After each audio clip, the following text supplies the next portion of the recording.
I would like to take this time to thank my subscribers for tuning in. Those who are new to the channel, please smash that subscribe button for further info and updates.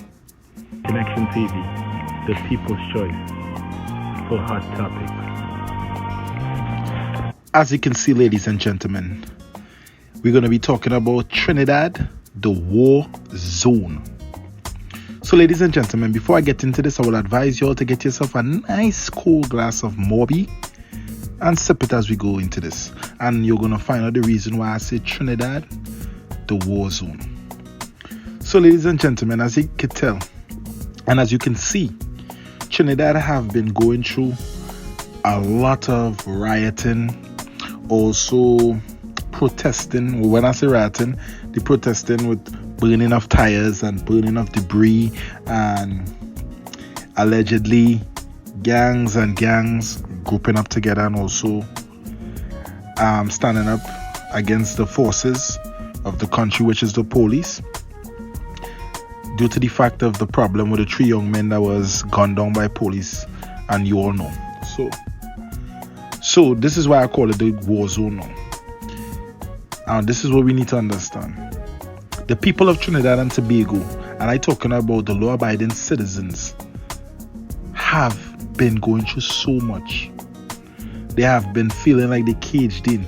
Everybody have to barb their house, hide, and guess what? First people hiding from criminals, then they get to the point that people start hiding from the law enforcement, because the police now, they're labeling a person as a gang member due to the community you live in. You live in this community, you are part of that. Even if you have nothing to do with it. It's to the point that it's hard. People losing their life from the law enforcement, allegedly, and also regular criminals. So the communities are coming together and standing up and protesting and rioting and doing whatever they're doing. And the police is out there battling against them. And also some of the police, I won't say all, some police have their own agendas. Like when they see people burning tires and doing certain things, they're taking battles and they're beating them, running them home. Some of the police, even like a young lady, was shot. So let me get into this. Also, it's alleged that the commissioner, while I was reading the papers, I see that the commissioner says he want to speak to the father of the boyfriend of the woman that was pregnant, so which means the father of the child, and have a discussion, I guess, to deal with the situation that the mother was gunned down by police, allegedly. But this is what we want to find out here. Don't matter if you sit down with this young man, it would never, there's nothing you can really do to stop the hurt of losing someone. And this is what people don't understand. You cannot turn back the hands of time when a trigger is fired and a person picks up. So even if you sit with that man and tell him, listen, we're sorry about it, and this is never gonna be enough for this man or the children of this woman. Though when they lost a 4-month-old inside her stomach, their sister or brother, whoever, and also losing their mom, it's too much to bear with. So even if you try to reach out to that man, the only thing you can really tell that man is, yo, and it still is not going to help him, is we're going to do an investigation into this, and if the police is caught guilty for shooting for no reason, he's going to be arrested and put in jail. But if you're going to let that police slide with doing that and getting away with that, guess what?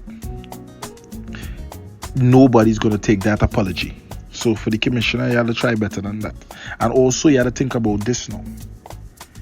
I think the police force need to have a better training. I think most of the police and them, some of them wearing the uniform and doing whatever they want. They're not going by the, how they can say, no, not going by the structure of the police force or the curriculum or whatever they want to call it. The thing about it is, I believe most of these police is afraid of the streets that they walk in. They are more afraid of the criminals than the criminals is afraid of them. And the criminals are already to the point that, and we've been losing lives for years, so It's something you grow to accept. When you're from the ghetto, you grow to accept, listen, anything can happen. That's the mentality of the youths nowadays. I was a youth too, and sometimes you think to yourself, you know, anything can happen, man. Or when is your time, is your time. That is how people growing up and moving around. So, and these young rookie cops, when they go in them neighborhood and they hear Lavantil, and they hear John, and they hear Beatom, and they hear these places, they trembling in the boots. Anything can make them squeeze that trigger. They have their hand on that gun because they are afraid. Because they're watching the news and they seeing how the people from certain ghettos and neighborhoods doing the people from their own neighborhood. So if they could do people they grew up with, wipe them out. Police, some of these rookie police is thinking like, yo, they ain't gonna care about get rid of we neither. So the government need to do something better. You're supposed to be working with the communities and trying to better the communities. All they ain't doing nothing. All they want to take all the money and won't even support building, fixing the savannas. You wouldn't even try to go into the neighborhoods and try to build something better for the community. Nobody in Trinidad and Tobago should be in 2020 living in a house completely covered with, like when I say covered, the side in it is galvanized, all the corners is galvanized. You know how hot Trinidad gets? So imagine you living in everything around your house is galvanized. You come like you're in the oven. That is why people just come out and sit down on the streets and hang out and things, because it's cool, they're breezing out. The government need to go into these communities and fight it, try to find some type of foundation or some type of thing that could rebuild these communities and start off the people, get them little jobs, and then gradually they start paying rent at a certain point, and or they start paying off for the house. You gotta try to work with your country. People can't be drinking dirty water, and people can't be going through all these things. The government need to do their job. You know what the government and them doing? Most of the government and politicians and them, they gain the check every month. They live in life. They living in the gated communities, and they, guess what? That they foot on top of the table, they kick back, they reading a book and touring the world. They go in Hawaii, they going all over the world and enjoy themselves and take pictures and post it on the Facebook, and they live in life when they get to youth could barely even afford Kool-Aid, could barely afford some sugar, could barely afford getting some chicken. Some people eating this rice and beans, some people just eating rice and butter, some people just eating sugar water, drinking sugar water. These is the things, and then you wonder, oh, the people in the ghetto so and so and so. No. Put yourself in their shoes. If you was drinking sugar water every day and rice and butter, would you like it? You had to try to do something to build the communities, build back Trinidad. Trinidad needed to be rebuilt. And seeing as how the people come together, the people need to come together and have a big discussion, a big meeting, and say, you know what, we're going to start doing good by each other. We're going to start looking out for each other. We're going to start making sure we're putting on the weapons and we're making sure everybody living good. Everybody could live in a reasonable way. Some things people could try to talk out instead of going for the weapon and wiping out our brother. Let's talk to them, say, yo, bro, I didn't like what you're doing thing, man. Try to fix that now. We won. We can't be just destroying ourselves.